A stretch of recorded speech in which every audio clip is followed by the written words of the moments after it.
নমস্কার সবাইকে, শুভ সকাল। আজকে থাকছে একদম ভেজ রেসিপি। তো যারা চিকেন বা মাটন পছন্দ করো না কিন্তু বিরিয়ানি পছন্দ করো, আজকের রেসিপিটা সম্পূর্ণ তাদের জন্য। তো প্রথমে এখানে নিয়ে নিয়েছি বিরিয়ানির চালটাকে ভালো করে ধুয়ে নিয়ে এটাকে ভিজিয়ে রেখে দেবো 1 থেকে 1.5 ঘন্টা। এরপর অন্য একটা পাত্রে পরিমাণ মতো জল, গোটা তেজপাতা, দারচিনি, এলাচ আর লবঙ্গ, এরপর কিছুটা সাদা তেল দিয়ে আগে থেকে ভেজানো চালটা দিয়ে দিচ্ছি। আগে থেকেই আমি ভাতটা তৈরি করে নিচ্ছি। এরপর দিয়ে দেবো স্বাদ অনুযায়ী লবণ। এখানে চালটা সিদ্ধ করার সময় লবণটা দিলে চালগুলোর ভিতর কিন্তু সুন্দরভাবে লবণটা মিশে যায়। এরপর এখানে নিয়ে নিচ্ছি 2 চামচ গুঁড়ো দুধ আর সামান্য একটু ফুড কালার দিয়ে একটু গরম জল দিয়ে একটা ব্যাটার বানিয়ে নেব। এরপর এর ভিতর দিয়ে দিচ্ছি কেওড়া জল, গোলাপ জল আর দিয়ে দিচ্ছি বিরিয়ানি এসেন্স আর মিঠা আতর। এরপর দেখো এখানে আমাদের চালটা কিন্তু 80% কুক হয়ে গিয়েছে। চালটাকে 100% কুক করা যাবে না, কারণ পরে আমি দমে বসাবো। এরপর একটা ছাঁকনির সাহায্যে ভাতগুলোকে তুলে নিচ্ছি।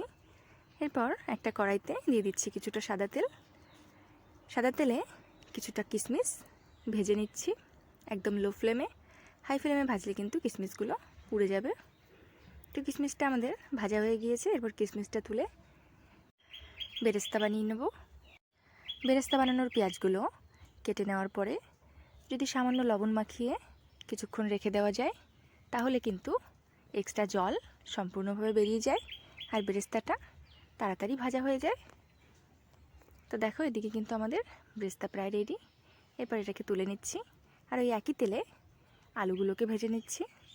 এখানে সামান্য লবণ, হলুদ আর কাশ্মীরি লাল লঙ্কার গুঁড়ো দিয়ে ভেজে নেব, এতে করে আলুর বেশ সুন্দর কালার চলে আসে। এখানে আলুগুলো কিন্তু আমাদের ভাজতে ভাজতেই প্রায় অনেকটাই সিদ্ধ হয়ে যাবে। তো দেখো আলুগুলো কিন্তু আমাদের অনেকটা ভাজা হয়ে গিয়েছে। এরপর তুলে নিচ্ছি আর ওই একই তেলে আমাদের আগে থেকে কেটে রাখা পনিরগুলোকে ভেজে নেব। এখানে পনিরগুলোকে খুবই আলতোভাবে শুধু সর্টে করে নিচ্ছি। পনিরগুলোকে তুলে ওই একই তেলে দিয়ে দিচ্ছি গোটা জিরে। এরপর দিয়ে দেবো কেটে রাখা পেঁয়াজ, আদা রসুন বাটা। এরপর দিয়ে দিচ্ছি স্লাইস করে কেটে রাখা টমেটো আর সামান্য লবণ। টমেটোটা সিদ্ধ হয়ে গেলে দিয়ে দিচ্ছি কিছু গুঁড়ো মশলা। তো প্রথমেই দিয়ে দিচ্ছি ধনে গুঁড়ো, জিরে গুঁড়ো আর রঙের জন্য দিয়ে দিচ্ছি কাশ্মীরি লাল লঙ্কার গুঁড়ো। এখানে আমি হলুদ ব্যবহার করছি না। মশলাটা আমাদের প্রায় ভাজা হয়ে গিয়েছে। মশলা থেকে তেল ছেড়ে দিলে দিয়ে দিচ্ছি আগে থেকে ভেজে রাখা পনির আর আলুগুলো। এরপর মশলার সঙ্গে বেশ কিছুক্ষণ কষিয়ে নিয়ে দিয়ে দিচ্ছি সামান্য জল, যাতে গ্রেভিটা একটু মাখা মাখা হয়। এরপর কিছুটা গ্রেভি তুলে নিচ্ছি আর বাকি যেটুকু কড়াইতে থাকছে এর উপর থেকে দিয়ে দিচ্ছি রাইসগুলো। সব রাইসগুলো দিচ্ছি না, প্রথমে আধা রাইস দিয়ে ওপর থেকে ছড়িয়ে দিচ্ছি বেরেস্তা।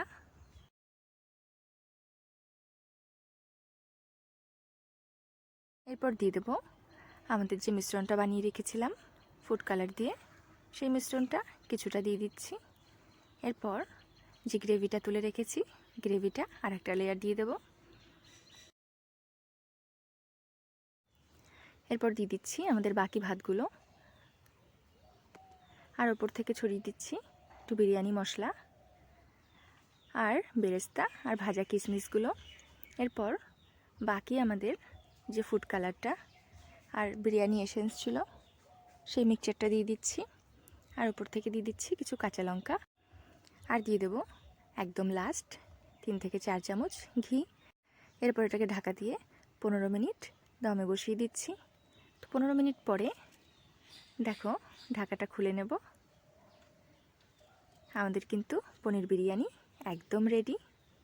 ভাতগুলো কিন্তু একটার সঙ্গে একটা লেগে যায়নি আর ভেঙেও যায়নি। তো এরপর এটাকে সার্ভ করে নেব। তাহলে আজকের ভিডিওটা এখানেই শেষ করছি। সবাই ভালো থেকো, সুস্থ থেকো, সাবধানে থেকো। দেখা হচ্ছে পরে নতুন একটি ভিডিওতে।